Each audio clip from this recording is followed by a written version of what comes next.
ya hemos reconocido a Jesús como nuestro Salvador. Ese es el comienzo muy certero, muy apropiado, ¿verdad? Ya lo hemos reconocido como nuestro Salvador personal. Y entonces, hermanos, aprenderemos cómo podemos empezar a crecer espiritualmente, cómo podemos tener una relación más íntima, más personal con Dios. Y en primer lugar, hermanos, vamos a ver qué es la vida cristiana. ¿Qué es la vida cristiana? Alguien quisiera decir, hermano, para mí la vida cristiana es esto, para mí la vida cristiana es aquello, se vale participar, se vale levantar la mano. ¿Qué es la vida cristiana? Raquel, Rafa, Carlita, hermana Marisela, ¿qué es la vida cristiana? ¿Qué entendemos? ¿Qué entienden por eso?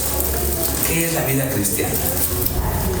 No tengamos pena de equivocarnos. Ahorita vamos a ver con la Biblia. Rafa levantó la mano y después Raquel. Adelante, Rafa. Pues para mí es dejar todo lo que vemos en el mundo, lo que vemos fuera de nuestra casa.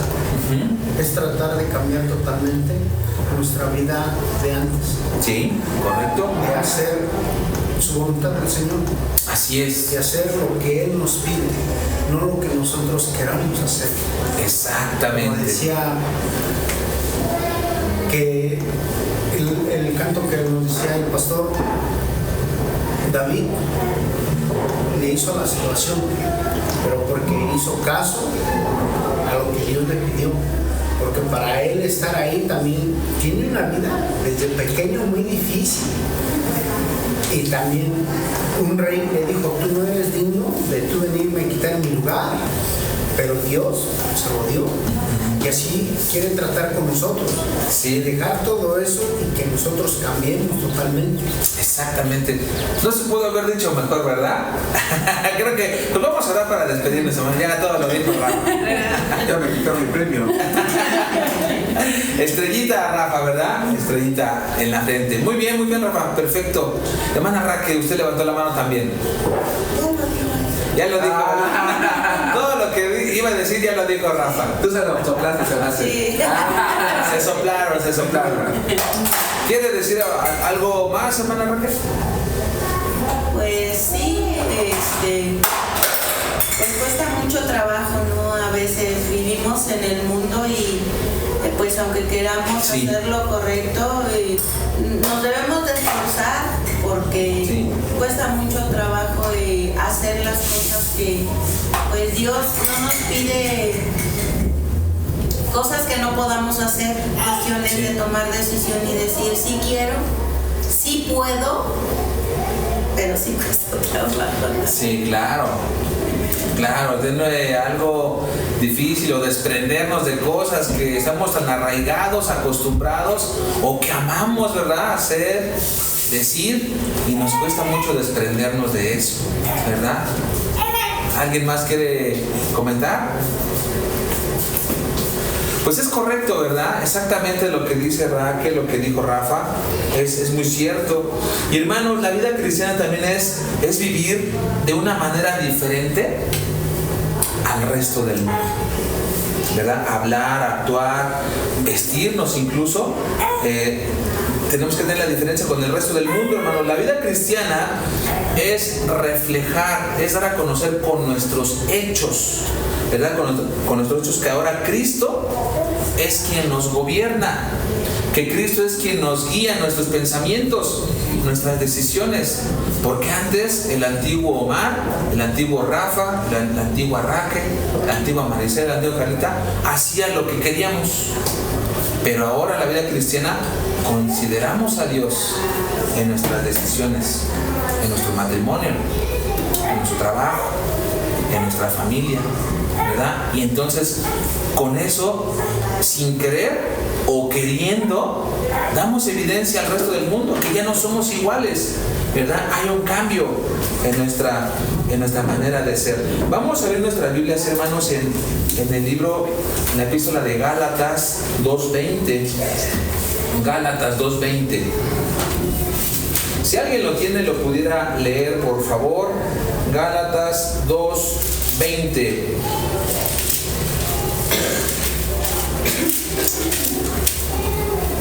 Es una carta que escribió el apóstol Pablo a la iglesia de Galacia, ¿verdad? A los Gálatas. Y algo muy importante dice este verso. ¿Quién lo quisiera leer? Adelante, hermano.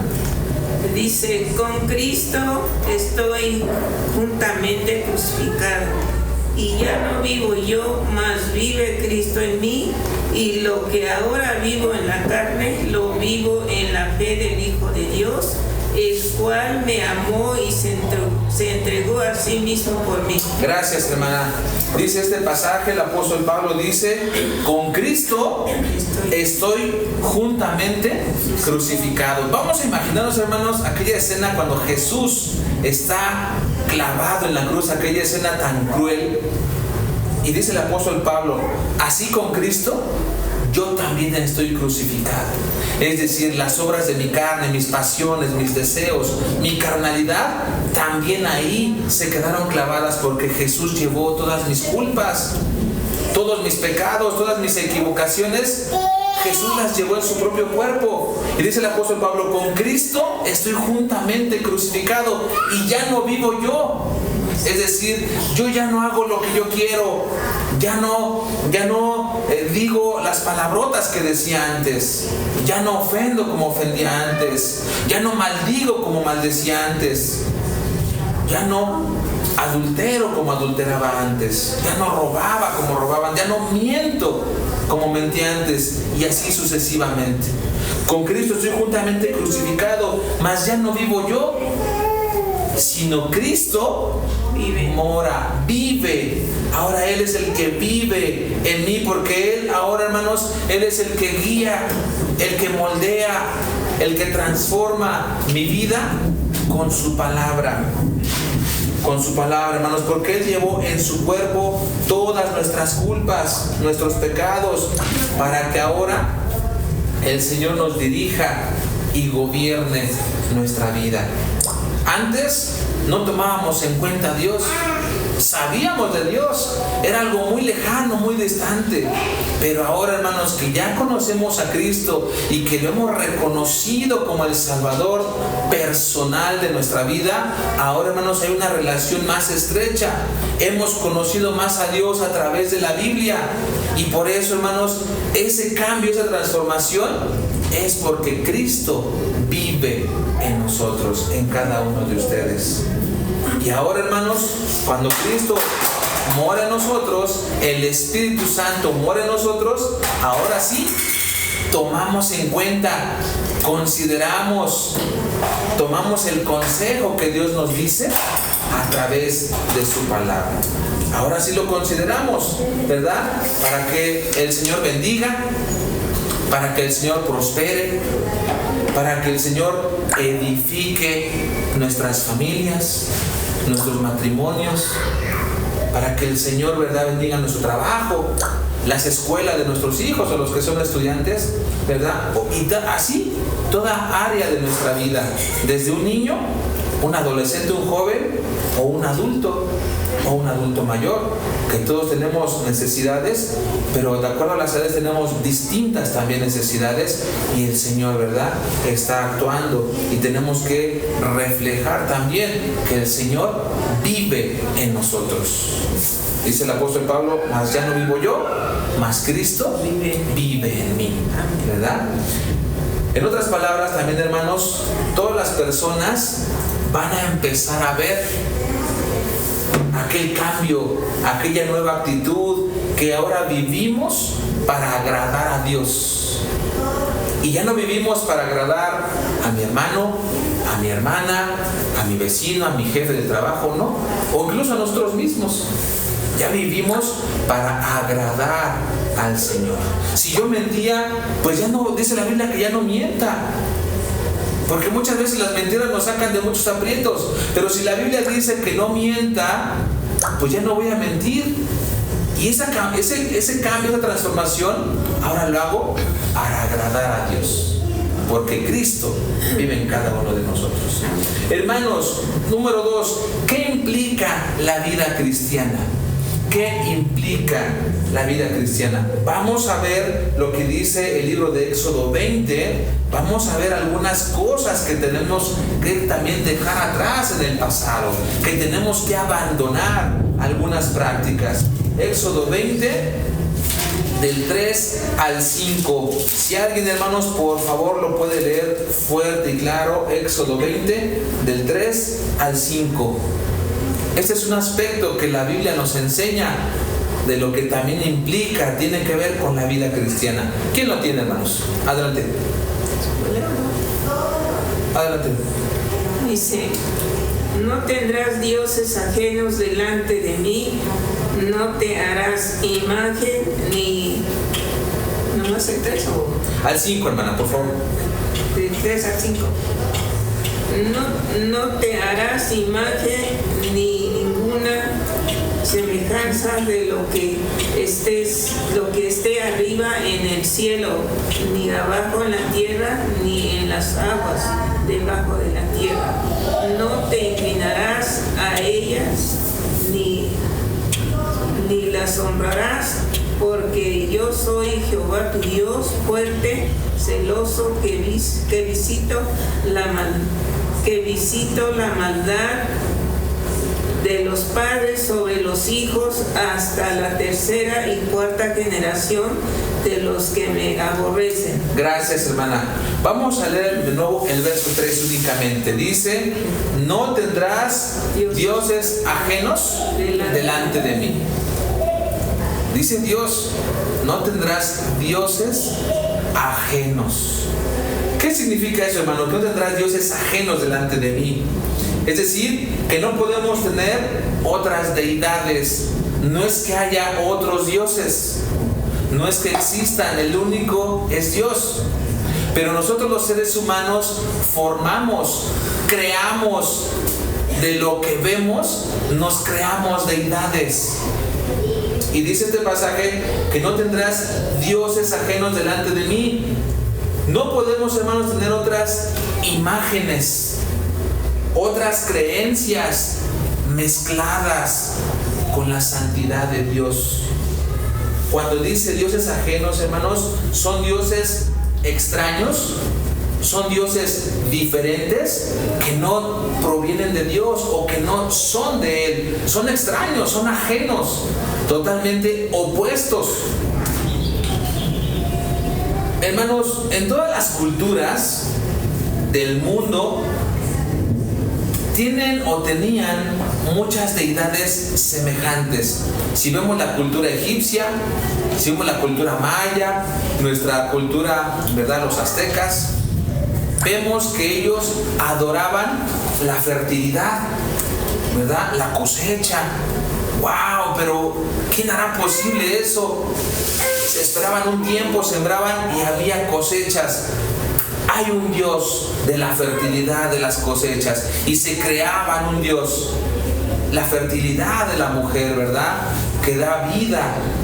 ¡Wow! ¿Quién puede hacer eso? Debe de haber un Dios en específico que hace posible que las mujeres tengan hijos. La vida, ¿verdad? Adoraban al sol. En diferentes culturas adoraban a la luna, adoraban a la creación, hermanos. El ser humano necesita ver algo para poder adorar, para poder creer en eso. Y el Señor está diciendo: no tendrás dioses ajenos delante de mí, porque el Señor ha hecho todo lo que vemos. El Señor lo ha formado. Amén. Tenemos que adorarle a Él y solamente a Él, porque Él es el creador. Y hermanos, adoraban a muchas deidades, al Dios de la guerra, etcétera, etcétera. Y todos ellos, hermanos, esas deidades abarcan los ciclos de la vida, desde el nacimiento, incluso hasta la muerte. Y en nuestros días, ¿verdad?, también en los antepasados, llegaban a adorar incluso a la muerte. ¿Quién era aquella deidad que podía pues llevar el espíritu o el alma de esas personas? Y había como un un enigma, un misterio. Entonces se creaban un Dios, el Dios de la vida o el Dios de la muerte, pero desde los ciclos de la vida o de la cosecha o de la rotación de los planetas, hermanos, el hombre ha creado y se ha formado dioses ajenos. El hombre, hermanos, siempre ha buscado adorar lo que sus ojos ven en la creación. Porque el mismo hombre, hermanos, somos incapaces de hacer lo que la creación hace. Somos incapaces de hacer crecer una planta. Somos incapaces de crear vida. Somos incapaces de que el sol se avance o se detenga. Somos incapaces, hermanos, de manipular la creación.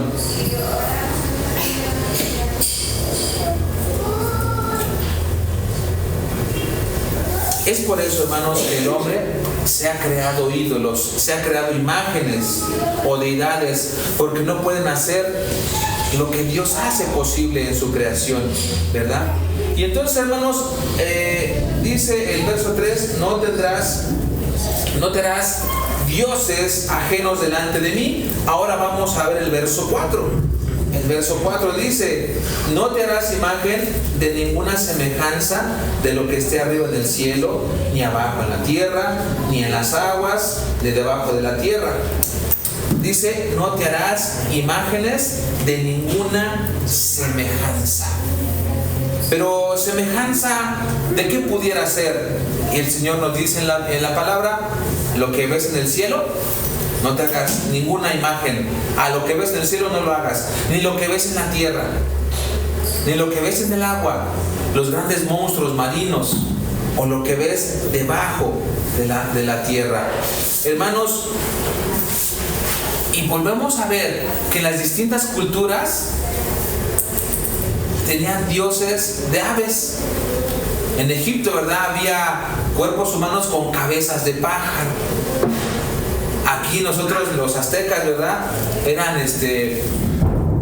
hombres con cabezas de cocodrilo, no me parece, o de reptiles, ¿verdad? ¿Por qué, hermanos? ¿Por qué se hacen esas deidades? A lo mejor por la fuerza que tienen los animales, las habilidades que tienen para volar, o la fiereza que tienen ciertas criaturas, y el hombre lo admira, y el hombre lo adora, y se forma y se crea imágenes de lo que ve en la creación, hermanos. Pero Dios no quiere, hermanos, que nos formemos imágenes de nada de lo que hay en la creación, porque Él es el único que merece y debe de ser adorado. Lo que el hombre ve con sus ojos, el Señor lo ha hecho, el Señor lo ha formado. Y dice el verso 5, hermanos, vamos a leer el verso 5: no te inclinarás a ellas ni las honrarás, porque yo soy Jehová tu Dios, fuerte, celoso, que visito la maldad de los padres sobre los hijos hasta la tercera y cuarta generación de los que me aborrecen. Vamos a enfocarnos nada más en el primer renglón, que dice: no te inclinarás a ellas ni las honrarás. No te inclinarás a ellas ni las honrarás, es decir, no te arrodillarás ante esa imagen que el hombre se forme. No las venerarás, no las adorarás, porque Dios es el creador de todo, de todas las cosas. ¿Y qué es adorar, hermanos? ¿Qué es adorar? Adorar es darle un respeto a esa imagen. Adorar es venerarla. Adorar es admirar aquella cosa que nosotros nos estamos formando. Adorar también es amarle a esa cosa, a esa imagen o a esa bestia del campo, del mar o del cielo.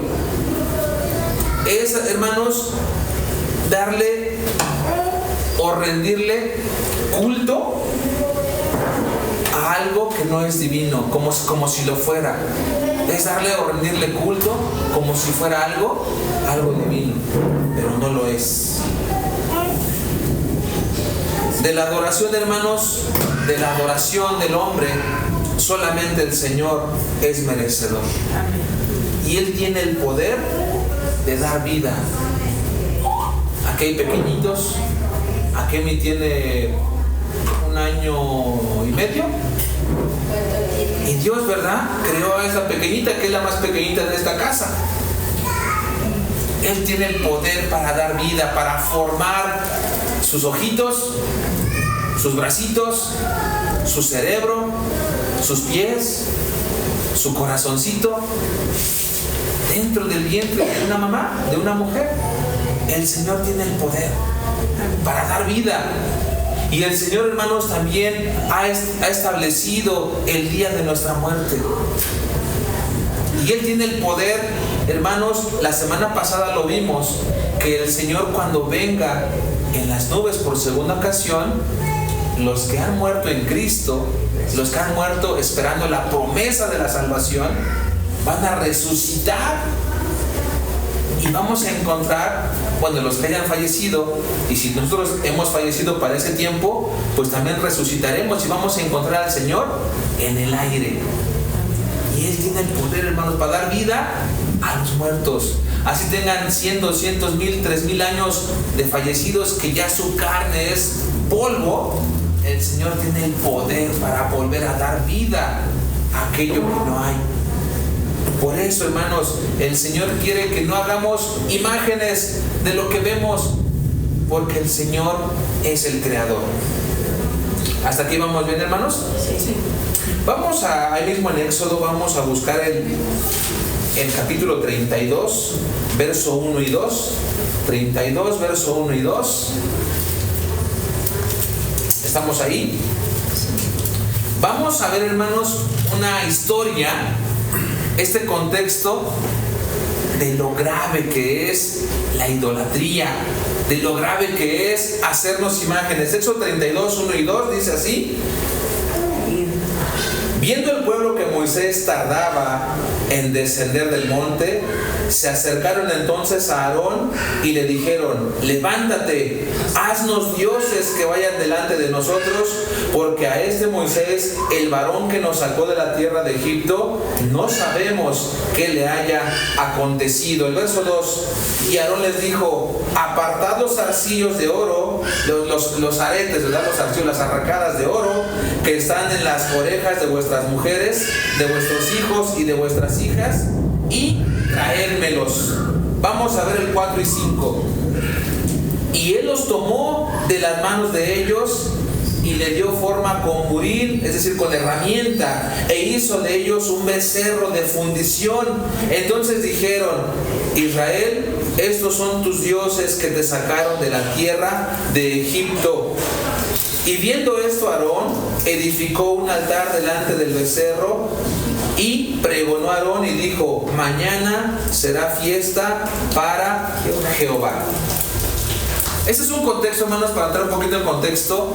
Israel había salido de Egipto, pero Moisés se había tardado, hermanos, se había tardado 40 días en el monte Sinaí. Y 40 días, hermanos, el pueblo se había desesperado. Y le dijeron a Aarón, Aarón era el hermano de Moisés. Vamos a tratar de no distraernos, chicos. Aarón era el hermano de Moisés, y el pueblo le dice a Aarón, otro líder, ¿verdad?, que también estaba al frente, y le dice: pues no sabemos qué le haya pasado a Moisés, ya tardó mucho, pues sabes que haznos dioses. Y Aarón consintió en eso y dice: bueno, pues tráiganme los zarcillos que tienen sus mujeres, sus hijos, tráigamelos. Hicieron de fundición con manos de hombre un becerro de oro. Hicieron una imagen, y también Aarón hizo algo especial para rendirle culto a esa imagen. Aarón y el pueblo, hermanos, ¿qué estaban haciendo? Aarón y el pueblo, ¿qué estaban haciendo con esa imagen pagana? Con esa imagen que ofendía a Dios, hecha de manos de hombres. ¿Qué estaban haciendo, hermanos? Vamos a leer el verso 7, de ahí mismo del 32, del verso 7, dice: entonces Jehová dijo a Moisés, vamos a una pausa. Mientras el pueblo estaba abajo con Aarón, ya habían formado la imagen, el becerro de oro, Y Moisés, mientras estaba en el monte, estaba en la misma presencia de Dios, hermanos. Y dice el verso 7: entonces Jehová, fíjense, dijo a Moisés: anda, desciende, porque tu pueblo que sacaste de la tierra de Egipto se ha corrompido. Vamos a saltarnos al 19 al 21. Y aconteció que cuando él llegó al campamento y vio el becerro y las danzas, ardió la ira de Moisés y arrojó las tablas de sus manos y las quebró al pie del monte. Dice el 20: y tomó el becerro que habían hecho y lo quemó en el fuego y lo molió hasta reducirlo a polvo, que esparció sobre las aguas, y lo dio a beber a los hijos de Israel. Y dice el 21: y dijo Moisés a Aarón: ¿qué te ha hecho este pueblo que has traído sobre él tan grande pecado? Vamos a ver, a leer otra vez el 21. Y dijo Moisés a Aarón: ¿qué te ha hecho este pueblo que has traído sobre él tan gran pecado? Vuelvo a decir la pregunta: ¿qué habían traído? Aarón, ¿qué había permitido? ¿Qué le permitió al pueblo al consentir, al ceder a sus peticiones? Aarón, haznos dioses, haznos imágenes, para que digamos que esos dioses nos sacaron de Egipto. La respuesta está en el 21. ¿Qué había acarreado? ¿Qué habían traído? ¿Qué habían ellos, producido? Un gran pecado. Hermanos, la idolatría, el hacernos, el adorar algo que en nuestros ojos era un becerro. ¿Por qué un becerro? A lo mejor por su fortaleza, a lo mejor porque un becerro alcanza para comer para muchas familias. ¿Por qué no lo sabemos? Pero ellos hicieron imagen de algo creado. Y dice en lo que leímos en Éxodo 20, que no te hagas imágenes de lo que está en el cielo, ni de lo que está en la tierra, ni de lo que está en el agua, porque es abominación. Pero ellos habían consentido, ellos habían formado un becerro. Y dice este pasaje: ¿qué te ha hecho este pueblo que has traído este gran pecado? Hermanos, Dios con su mano extendida, con su mano fuerte, había sacado de Egipto con muchos milagros, con muchas proezas al pueblo de Israel.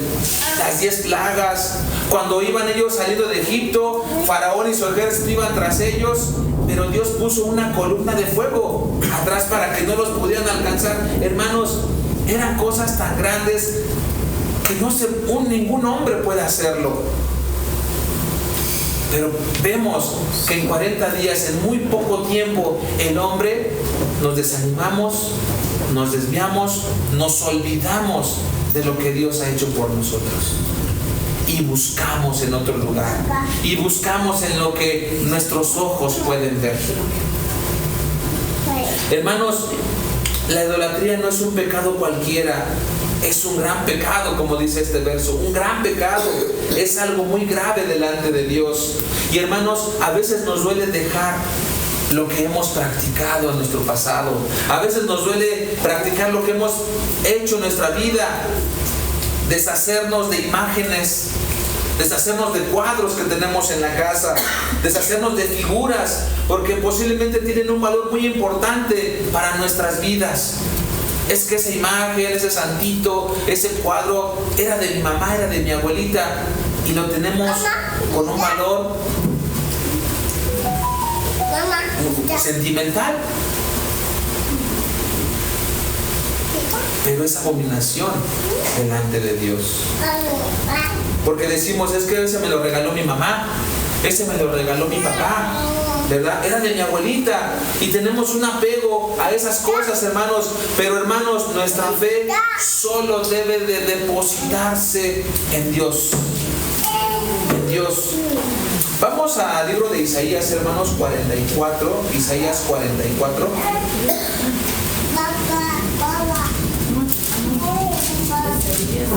Isaías 44. del 9 al 18. ¿Estamos ahí? Sí. Si no, todo está aquí proyectado. Dice Isaías 44:9. Dice: los formadores de imágenes de talla, dice, todos ellos son vanidad, y lo más precioso de ellos para nada es útil. Y ellos mismos son testigos para su confusión de que los ídolos no ven ni entienden. ¿Quién formó un Dios o quién fundó una imagen que para nada es provecho? He aquí que todos los suyos serán avergonzados, porque los artífices mismos son hombres. Todos ellos se juntaron, se presentarán, se asombrarán y serán avergonzados a una. El herrero toma la tenaza, trabaja en las ascuas, es decir, en el fuego, le da forma con los martillos y trabaja en ello con la fuerza de su brazo. Luego tiene hambre y le faltan las fuerzas, no bebe agua y se desmaya. El carpintero tiende la regla, la señala con almagre, lo labra con los cepillos, le da figura con el compás, lo hace en forma de varón, a semejanza de hombre hermoso, para tenerlo en casa. Corta cedros, toma ciprés, encina que crecen entre los árboles del bosque, planta pino que se críe con la lluvia. De él se sirve luego el hombre para quemar y tomar de ella para calentarse. Enciende también el horno y cuece panes, hace además un dios y lo adora, fabrica un ídolo y se arrodilla delante de él. Parte del leño quema en el fuego, con parte de él come carne, prepara un asado y se sacia. Después se calienta y dice: oh, me he calentado, he visto el fuego.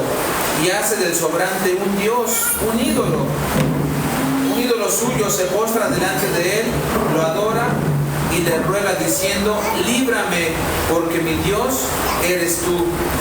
No saben ni entienden, porque cerrados están sus ojos para no ver y su corazón para no entender.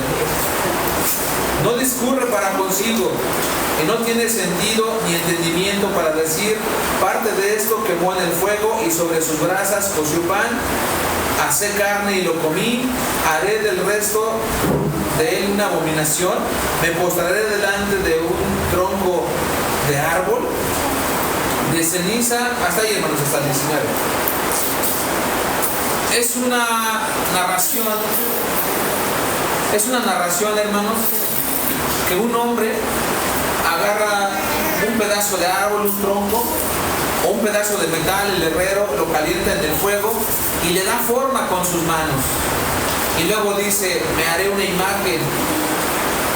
Dice: el carpintero tiene la regla, pone las medidas y hace una imagen.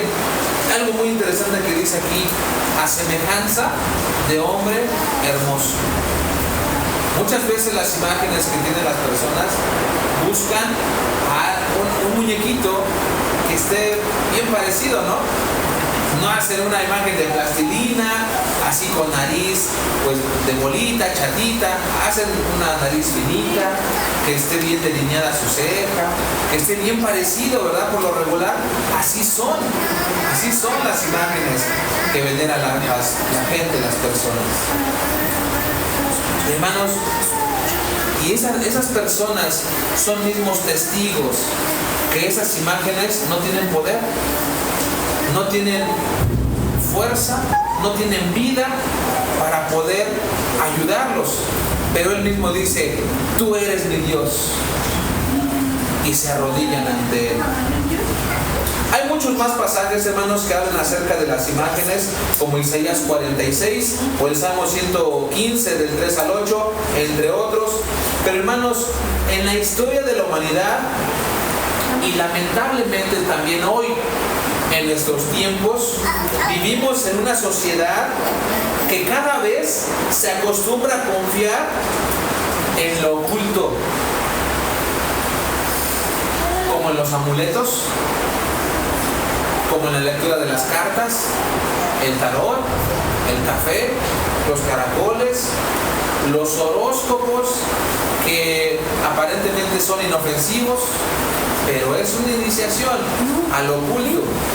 Y también, hermanos, a las limpias, etcétera, etcétera.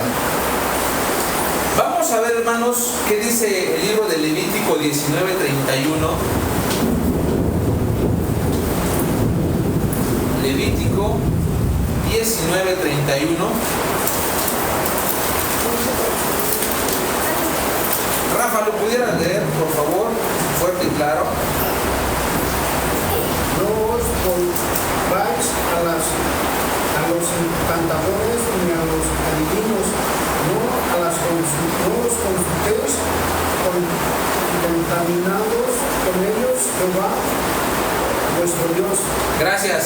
Dice este pasaje, no os volváis, no te vuelvas, no vayas tras ellos, tras los encantadores, ni tampoco a los adivinos. No los consultes, no te contamines con ellos. Es decir, no los sigas, no regreses, no los visites. No confíes en sus augurios, en lo que ellos te dicen.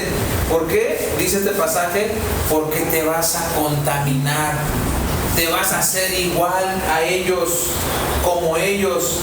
Y Dios, hermanos, nos quiere librar de esto. Por eso dice este pasaje, no os volváis a los encantadores, no los consultes. Ahí mismo en Levítico 26, quien lo pudiera leer, hermanos, por favor, Levítico 26.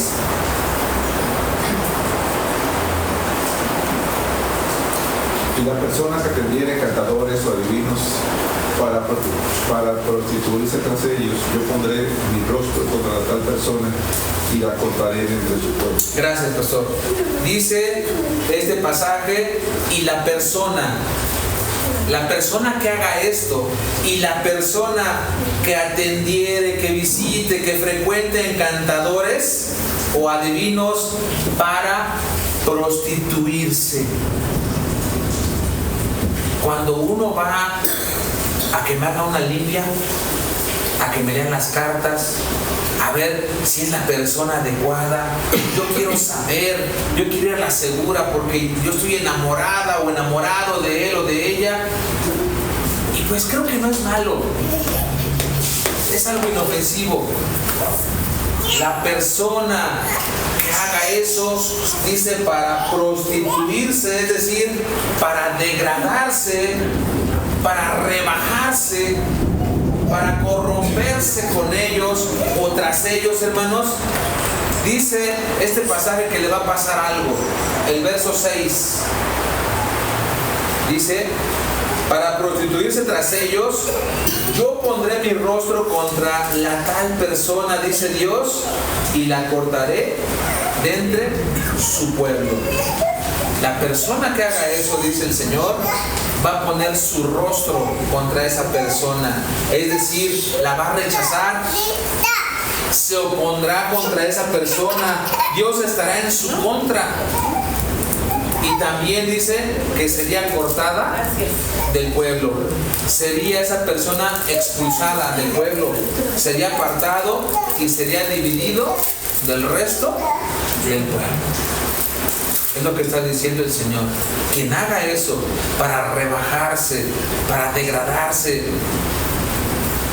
va a ser cortada y mi rostro, es decir, yo voy a estar en contra de esa persona.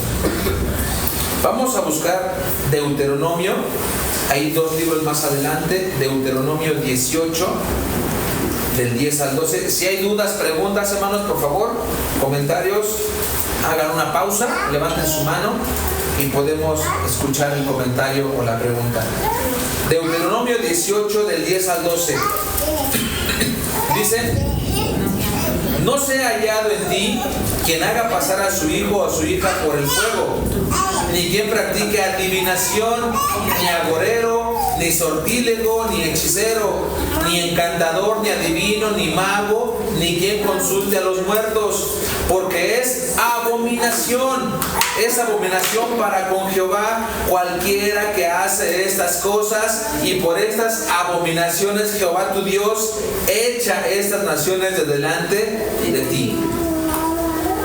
Es decir, aquí encontramos otra advertencia, que el que haga estas prácticas de consultar a un hechicero, un brujo, una bruja, ¿verdad?, que haga venir un muerto o un medium para encontrar una persona que está extraviada, algo oculto, es abominación para con Dios. Y encontramos en este pasaje, hermanos, otra advertencia de parte de Dios para alejarnos, para no jugar, hermanos. El horóscopo que antes salía en los periódicos, ahora sale en la televisión, el signo zodiacal X,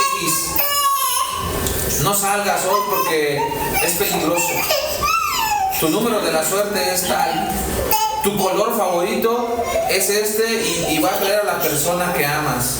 Y ahí va uno a hacerle caso. Y así se empieza, hermano. Así se empieza, con algo inofensivo, con algo que no hace daño. Y poco a poco nos vamos introduciendo más en estas prácticas de ocultismo. Y dice el Señor, es abominación para con Dios. Vamos a buscar Isaías 47, hermanos. Isaías 47, del 13 al 15. ¿Estamos ahí? Dice: te has fatigado en tus muchos consejos. Comparezcan ahora y te defiendan los contempladores de los cielos, los que observan las estrellas, los que cuentan los meses, para pronosticar lo que vendrá sobre ti. He aquí, serán como tamo, luego los quemará, no salvarán sus vidas del poder de la llama, no quedará brasa para calentarse, ni lumbre a la cual se sientan. Dice el 15: así te serán aquellos con quienes te fatigaste, los que traficaron contigo desde la juventud. Cada uno irá por su camino, no habrá quien los salve. Dice este pasaje del 13: te has fastigado en tus muchos consejos.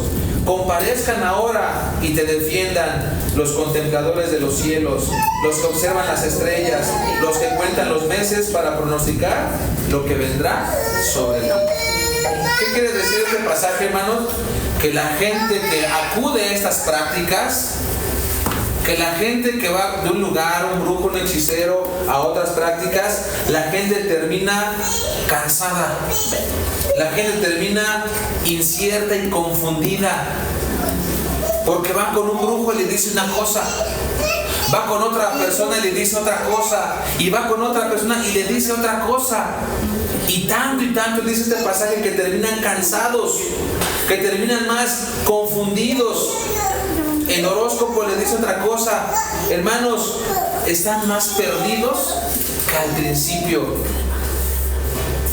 Y dice el verso 13: esos que observan el cielo, que están viendo los meses, observando las estrellas, ellos comparezcan, es decir, ellos acudan a tu auxilio, que ellos se presenten para ayudarte, vayan para echarte la mano.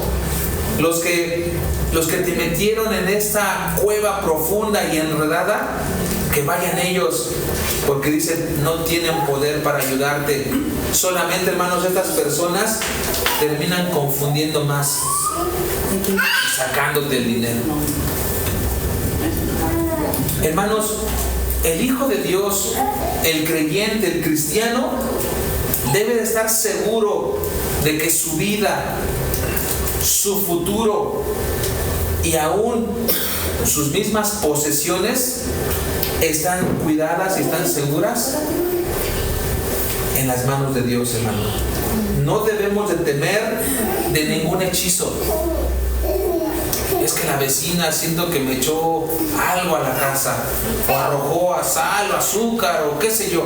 Hermanos, no tenemos que temer ningún hechizo, ninguna brujería, porque Dios nos protege del poder del maligno. Tenemos que estar seguros de eso. Y no con la inquietud, pues híjole, voy a ir con la señora que me recomendaron para que me haga una limpia, para ver qué tengo, para ver si es cierto lo que ando sospechando. No, hermanos, tenemos que estar seguros que el Señor es el que nos cuida, el que el Señor cuida a tus hijos, que Dios cuida a tu esposo, a tu esposa, tus mismas posesiones, tu vida misma. No tenemos que tener miedo de lo que la gente pudiera hacernos. Vamos a ver lo que dice Jeremías 10:2. Ahí adelante. Sigue Jeremías 10:2.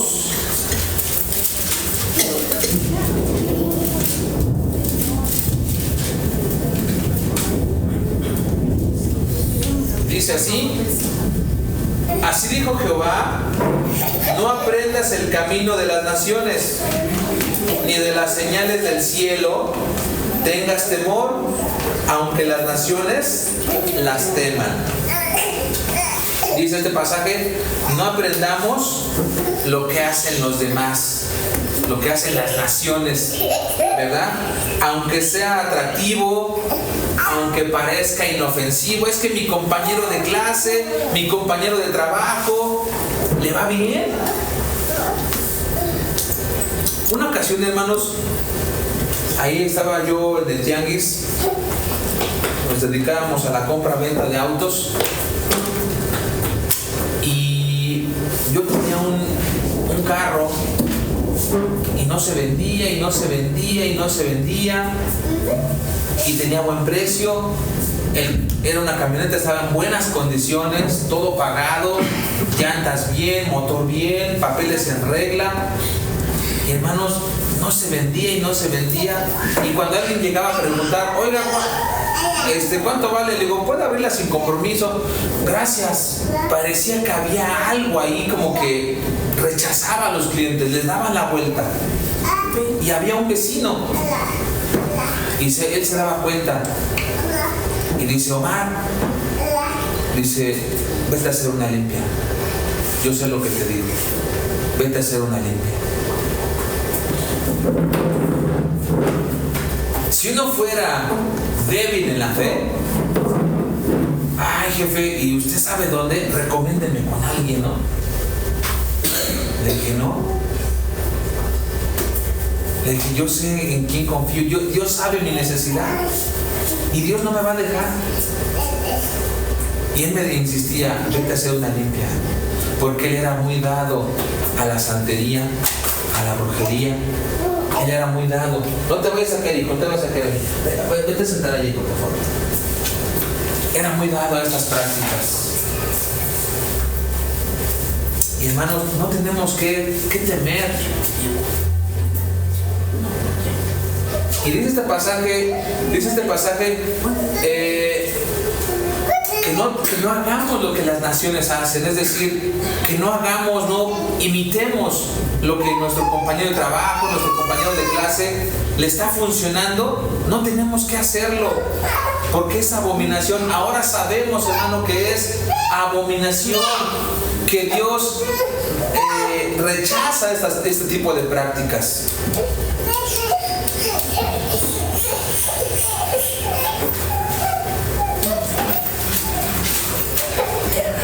Ahora, hermanos, con el eclipse del 8 de abril, hace 2 semanas, muchas personas se espantaron, tuvieron miedo. Otras más, hermanos, se atrevieron a decir que era algo apocalíptico, que era una señal del fin del mundo. Hermanos, pero si nosotros no nos damos cuenta de lo que Dios tiene para nosotros y que estamos bajo su cuidado, hermanos, vamos a ser como el resto de las personas con temor, con incertidumbre, y entonces somos blanco fácil para esas prácticas que son abominación a Dios. Por eso, hermanos, nosotros tenemos que estar firmes, cimentados en las promesas, en la palabra y en el cuidado de Dios. Esas personas se atrevieron a decir que era algo apocalíptico, pero hermanos, según la ciencia solamente son ciclos naturales de la rotación o de la traslación de los planetas y de sus satélites. Mejor, hermanos, adoremos a Dios, quien es el que hace posible esos maravillosos fenómenos naturales. El movimiento de la luna, del sol, de la tierra, cada ciertos años se vuelve a repetir. Y hermanos, mejor adoremos a Dios, quien hace posible estas maravillas que el ser humano no podemos. No podemos ni siquiera, dice un pasaje de la Escritura, no podemos ni siquiera añadir 1, 2, 3 centímetros a nuestra estatura. Adoremos mejor a Dios, que Él es, hermanos, el que tiene el control de los cielos, de la tierra, tiene el control de nuestra vida. Vamos a regresar a Isaías, hermanos, Isaías 44. Ya estamos por terminar, Isaías 44.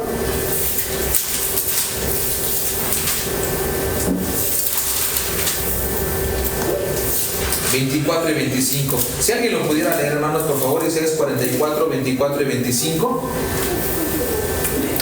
Así dice Jehová, tu Redentor, que te formó desde el vientre, yo Jehová, que lo hago todo, que extiendo solo los cielos, que extiendo la tierra por mí mismo, que deshago las señales de los adivinos y enloquezco a los agoreros, que hago volver atrás a los sabios y desvanezco su sabiduría. Gracias, hermana. Dice el Señor, así dice Jehová, así dice el Señor, tu Salvador, tu Redentor, que te formo desde el vientre, que te conozco, que yo te hice, aun cuando tú no tenías conciencia, cuando tú no podías caminar, tú eras un embrión que estabas en el vientre de tu madre. Yo te conozco.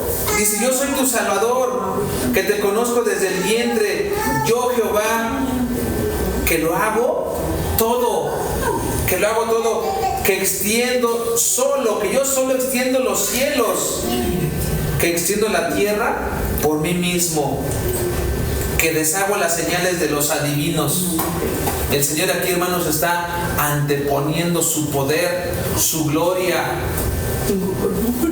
con los adivinos, que deshago las señales de los adivinos y enloquezco a los agoreros, a los brujos, que hago volver atrás a los sabios y desvanezco su sabiduría. Hermanos, confiemos en Dios. Él es el Dios que adoramos. Esta palabra que estamos leyendo, hermanos, ahora está brotando luz a nuestras vidas para que confiemos en Él y no tengamos temor de las hechicerías, las brujerías, ni vayamos en pos de dioses ajenos que son creación. Como punto número 3, hermanos, ¿qué tenemos que hacer como cristianos? ¿Qué tenemos que hacer? Si hemos hecho alguna práctica, si hemos tropezado o caído en acudir en estos tipos de prácticas, hermano, bueno, pues tenemos que pedirle perdón a Dios en oración. Y que Él nos dé, hermanos, que Él nos dé el valor, como lo cantábamos hace un rato. Dame el valor de seguirte. Pero debemos de pedir el valor, hermanos, de ponerlo a Él en primer lugar en nuestras vidas. Y que Cristo sea el centro de nuestras vidas. Segunda de Corintios dice, 5:17, de modo que si alguno está en Cristo, nueva criatura es, las cosas viejas pasaron y ahora todas son hechas nuevas. ¿Verdad? Si hemos practicado algo que es abominación a Dios, y aún como cristianos, hermanos, hayamos tropezado, caído, hemos buscado respuestas en estos tipos de lugares, hermano, pidamos perdón a Dios por estos tropiezos y por estas caídas. rectifiquemos nuestro andar. La vida cristiana, hermanos, es permitir que Dios moldee nuestras vidas y ser más semejantes a Cristo. Que nuestra actitud, nuestra manera de hablar, nuestra manera de pensar, nuestra manera de proceder se parezca cada vez más a la vida de Cristo. Por último, vamos a ver 2 Corintios 3:18. Segunda carta a los Corintios 3:18. Si hay alguna pregunta, duda, hermanos, con todo gusto, después de la lectura de este texto, podemos dar tiempo. 2 Corintios 3:18. Aquí lo tengo. ¿Quién lo pudiera leer, hermanos, por favor? Por tanto, nosotros, todos mirando a cara descubierta como en un espejo la gloria del Señor, somos transformados de gloria en gloria en la misma imagen como por el Espíritu del Señor. Gracias, hermana. Dice este pasaje 18, por tanto, nosotros todos, dice, mirando a cara descubierta como en un espejo la gloria del Señor. Mirando a cara descubierta. Hermanos, Dios en su palabra, Dios en la Biblia, se muestra y se revela tal como Él es, dándonos a conocer su voluntad, lo que para Él es abominación, como lo acabamos de leer. Él se muestra tal como es en la Biblia, sin ocultar nada. Y nosotros, hermanos, al verlo a través de la Biblia, al ver a Dios a través de su palabra, tal como Él es, como en un espejo, ¿verdad? Dice, nosotros, hermanos, como creyentes, tenemos que reflejar, tenemos que dejar ver la transformación que Dios ha hecho en nosotros. Y también dice, hermanos, que viviendo de gloria en gloria. Es decir, que debemos de vivir de victoria en victoria, de triunfo en triunfo, es decir, de crecimiento en crecimiento, de fe a un nivel más alto de fe, ¿verdad? Venciendo el pecado, venciendo la tentación. Es decir, hermanos, es de ir de un nivel a otro más elevado en la fe, en el conocimiento de la palabra de Dios, en conocer a Dios, porque Él se muestra tal cual, hermanos, a través de su palabra. Y nosotros, así como lo vemos como en un espejo, tenemos nosotros que reflejar al mundo, ¿verdad? Aquella transformación que también es hecha por la misma palabra de Dios. Hermanos, debemos aprender a disfrutar la vida cristiana. También debemos invitar a otros, ¿verdad?, a hacer lo mismo, compartiendo nuestra fe. Hoy es un buen momento para que pensemos en aquellas personas que conocemos y que también sabemos que necesitan a Dios. No sabes cómo hacerlo, no sabes cómo acercarte, no sabes cómo compartir tu fe. Pues primero, ¿verdad?, ora por esa persona. Empieza a orar por él o por ella. Señor, yo sé que esa persona está pasando momentos, tiene un tiempo que está pasando momentos difíciles. Ayúdame a poder presentarle tu evangelio. Dame sabiduría, Señor. Y empieza a orar por él. Quiero compartirles un testimonio, hermanos. El viernes en la madrugada, la casa de al lado de nuestro vecino se incendió, hubo un corto y se incendió la casa. Con el Señor tenemos amistad, tenemos pues una buena relación, pero con su esposa y sus hijas nos hemos tratado de acercar y no se ha dado la oportunidad. Hemos intentado, pero no se ha dado. Ellas han rechazado nuestro acercamiento. Ahora, hermanos, con el incendio, la patrulla, los policías nos tocaron a las 5 de la mañana para avisarnos que tengamos cuidado por los tanques de gas y ponernos en alerta. Entonces, pues yo les dije a los oficiales, mira, tengo un extintor, si te puede servir, dice, sí, tráetelo. Si no tienes una manguera, sí, tengo una manguera y la conectamos. Y yo traté también de ayudar a los policías porque ellos estaban haciendo la labor de sofocar el fuego. Y hermanos, lo hice porque es un semejante, pero también, hermanos, lo hago con toda la intención para que haya un acercamiento y presentarles el Evangelio como testimonio, como pretexto, digámoslo así, para que podamos hablar y podamos compartirle. Hermanos, era la madrugada. ¿Y qué tan pronto, en un instante, podemos perder la vida?